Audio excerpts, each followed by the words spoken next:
Fala rapaziada, aqui é Cícero Trum e hoje a gente vai relembrar a campanha do Vila Real da temporada 2005-2006. Esse vídeo foi uma sugestão do inscrito Rafael Caldeira. O Vila Real era um time muito pequeno da Espanha até 1997, quando Fernando Roig, dono da empresa Pamesa Cerâmica, comprou o time. Em seu discurso, Fernando falou que o Vila Real seria um grande time, um time de Série A da Espanha, e que teria uma grande reformulação nos próximos anos, tanto na estrutura do time como também no estádio.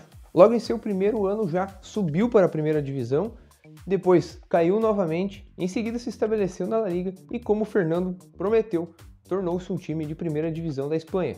Em uma ascensão meteórica conseguiu vaga na extinta Copa Intertoto e sagrou-se campeão, formando um time recheado de sul-americanos como o treinador Manuel Pellegrini, Colotini, Riquelme, Belletti, Marco Senna e Sonny Anderson. Dessa forma, na temporada 2003-2004, garantiu presença na Copa da UEFA, hoje a Europa League, e foi semifinalista, perdeu para o campeão Valência em sua primeira participação.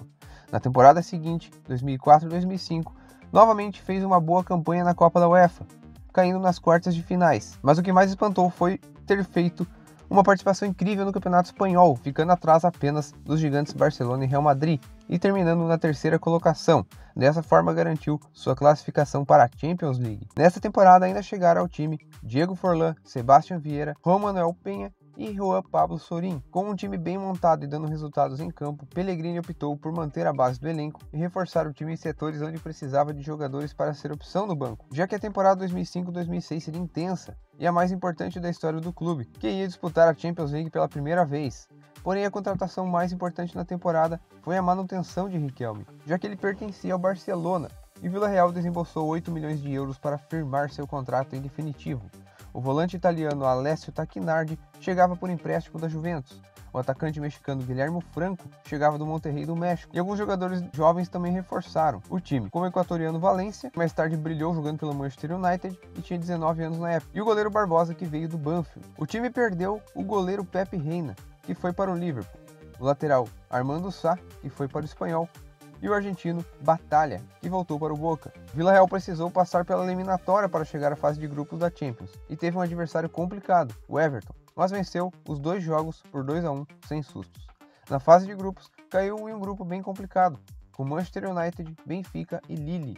Nas 3 primeiras partidas, 3 empates e baixa expectativa de classificação, até porque encararia Benfica e Manchester United fora de casa. A reação começou com a vitória por 1-0 em pleno Estádio da Luz, com gol de Marco Senna no final da partida. Contra o Manchester no Old Trafford, passou o grande sufoco, mas segurou Rooney, Van Nistelrooy e Cristiano Ronaldo, terminando 0-0 essa partida. Bastava ganhar do Lille em casa na última rodada e a primeira colocação do grupo estaria garantida. Fez o básico e venceu por 1-0. No outro jogo do grupo, o Benfica venceu o Manchester e o time inglês foi eliminado na primeira fase. Nas oitavas de finais, o adversário foi o Rangers da Escócia, e o primeiro jogo terminou 2-2 em Glasgow. Na Espanha, o time escocês saiu na frente. Lovenkrands estava jogando muito naquela época e comandava as ações ofensivas do Rangers. E foi ele que inaugurou o placar. Com uma forte pressão, o Vila Real empatou com a Rua Barrena e no final do jogo precisou se segurar para manter o empate e se escorar na vantagem de ter feito mais gols fora de casa. Nas quartas de finais, a Inter de Milão surgiu na frente do Vila Real. E olha só o time que os italianos tinham.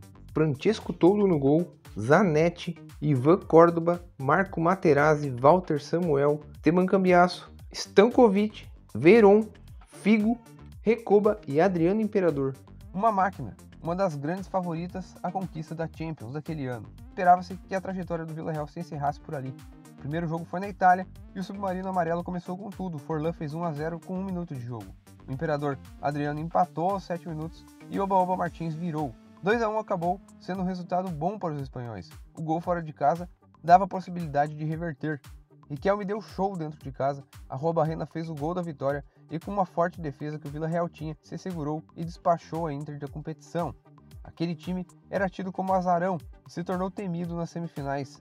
E o Arsenal é quem iria encarar essa pedreira. O time inglês vivia um período excelente, sendo campeão invicto da Premier League há 2 temporadas e com um projeto para vencer a Champions pela primeira vez. Com Henry em sua melhor fase, Ljungberg, Pires, Bergkamp e companhia. Em Londres, o Arsenal foi superior, venceu por 1-0. Na volta, o Vila Real dominou a partida, mas teve dificuldades em superar a forte zaga inglesa. mas uma oportunidade surgiu em um pênalti infantil feito pelo zagueiro do Arsenal. Riquelme teria que passar por Lehmann, um especialista em defender pênaltis, para colocar o Villarreal na final da Champions. E o meio argentino tremeu, batendo muito mal na bola e facilitando a vida do goleiro alemão. Acabava o sonho do Villarreal, o estádio todo ficou muito triste, mas ao mesmo tempo com orgulho da grande campanha e do excelente futebol apresentado na competição, alcançando uma marca histórica no clube até hoje. Manuel Pellegrini utilizava um 4-4-2 convencional para escalar seu time. Os laterais não eram muito ofensivos, por isso o time tinha uma defesa que pouco era furada. No meio de campo, 2 volantes bem marcadores, mas um deles saía mais para o jogo, fechava o lado direito e aparecia no campo ofensivo para arriscar chutes de longa distância. Um atleta caía mais pelo lado esquerdo do campo, tornando-se quase um ponta em alguns momentos e fechando os espaços pelo setor.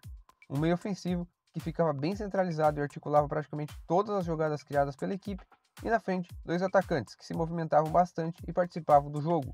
O goleiro titular era Sebastián Vieira, titular também da seleção uruguaia no período, atleta que sabia fechar muito bem os ângulos dos atacantes, ágil e que chegou a ficar 392 minutos sem sofrer gols. Teve uma lesão no meio do final para a temporada e o argentino Mariano Barbosa lhe substituiu. O Barbosa foi muito bem, mostrou muita maturidade para um rapaz de apenas 21 anos. Com a grande concorrência na posição, saiu para poder jogar com mais regularidade e teve uma passagem de muito sucesso pelo Las Palmas. A lateral direita tinha Javi Venta, um atleta extremamente disciplinado taticamente, ótimo marcador e muito raçudo. Atuou por 12 anos no Submarino Amarelo, tornando-se muito querido pelos torcedores. É o 10º jogador com mais jogos pelo Villarreal, somando ao todo 253 partidas. A defesa tinha Kiki Álvares pelo lado direito, atleta de muita disposição, chegava forte na marcação e era um grande líder em campo, inclusive era o capitão da equipe.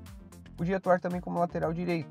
O argentino Gonzalo Rodrigues ainda era jovem na época, tinha 22 anos, mas já estava entrando no time aos poucos e fez grandes partidas na temporada em questão. Com a saída de jogadores na sequência, foi titular absoluto e brilhou no Submarino até a temporada 2011-12. Era um zagueiro de muita qualidade, tinha um bom passe, homem de confiança de Manuel Pellegrini, que já havia o comandado quando atuava pelo São Lourenço. Juan Manuel Pena era o grande chefão da defesa. Tinha 33 anos, mas estava muito bem fisicamente. Um dos maiores jogadores bolivianos da história, era um atleta muito vigoroso, mas de boa qualidade técnica também. Para fechar a defesa, o argentino Rodolfo Arrobarrena, 7º jogador que mais vestiu o manto amarelo, com 270 atuações. Um lateral completo, defendia com muita eficiência, mas também aparecia no ataque, tendo um bom cruzamento e uma finalização precisa. Inclusive, era acostumado a fazer gols importantes. Foi assim pelo Villarreal, fazendo o gol que classificou o time para as semifinais da Champions, e também pelo Boca Juniors, fazendo inclusive 2 gols na final da Libertadores de 2000. Se jogasse atualmente, seria o lateral titular da Argentina, e um dos melhores do mundo, mas na sua época, a posição era recheada de bons jogadores, como Sorin, titular no período, e dessa forma teve poucas chances na Argentina. O cabeça de área daquele time do Villarreal era Tacchinardi, titular da Juventus por quase 10 temporadas, que havia perdido espaço no time italiano e foi emprestado ao Villarreal.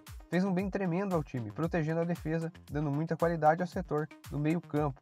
Tacchinardi tinha uma força física incrível, era um guerreiro em campo e também tinha um chute bom de longa distância. Marco Senna jogava um pouco mais pela direita, mas tinha uma função primordial, de ajudar Tacchinardi na marcação no meio de campo. Marcos era um volante de muita qualidade técnica, tinha um passe muito preciso, seus lançamentos eram impressionantes e também era um especialista em chutes de longa distância e em bolas paradas.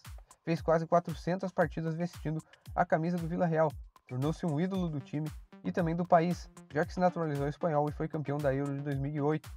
Sorin jogava mais à frente, ajudava muito na marcação e fechava o meio de campo, mas tinha como função primordial ajudar na criação de jogadas, principalmente mais pela ponta esquerda. O argentino dispensa apresentações, todos sabemos da grande capacidade que tinha, foi um dos grandes ídolos do Cruzeiro e do River antes de ir para o Villarreal. Como era um jogador muito voluntarioso e aguerrido, circulava por todo o setor esquerdo e ainda aparecia bastante no ataque para finalizar. O grande cérebro e craque do time era Juan Román Riquelme. O genial argentino comandava praticamente todas as ações ofensivas, já que toda a bola passava por ele e assim distribuía o jogo. Criava oportunidades, finalizava e deixava seus colegas na cara do gol para finalizar. Viveu sua melhor fase no período, estava fisicamente muito bem e tornou-se um ídolo inesquecível no Submarino Amarelo. Fez 45 gols em 144 atuações pelo time espanhol. Sentiu saudade de sua casa e voltou para o Boca em 2007.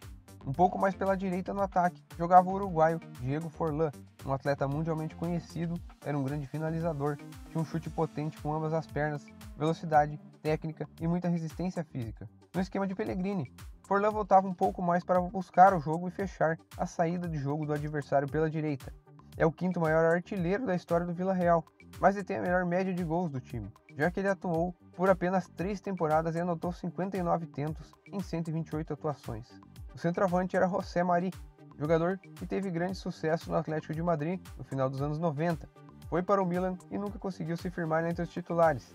No Vila Real, teve bons momentos e fez ótima dupla com o Forlán. Não era um grande finalizador, mas taticamente era importante, pressionava muito a saída de bola adversária, fazia bastante a função de pivô, já que era um atleta de grande porte que sabia usar bem o corpo. Na temporada 2007-2008, o Vila Real chegou a ser vice-campeão espanhol, mas em seguida, esse time praticamente se desfez. Alguns jogadores veteranos aí se aposentaram ou saíram do time, e outros que foram destaque acabaram indo para times mais ricos e seguiram sua carreira. O clube se manteve aí na primeira divisão, mas viveu momentos instáveis, até que na temporada 2021-2022 foi campeão da Europa League, e a estabilidade que o time apresenta, tanto dentro de campo como na sua administração, leva a crer que no futuro podemos ter outra campanha semelhante à que teve aí na temporada 2005-2006, e talvez dessa vez com um final feliz. Como eu sempre falo aqui nos vídeos e vocês já conhecem, se tiverem alguma sugestão de time ou seleção para a gente trazer aqui no canal e relembrar como jogava e como foi a campanha desse time,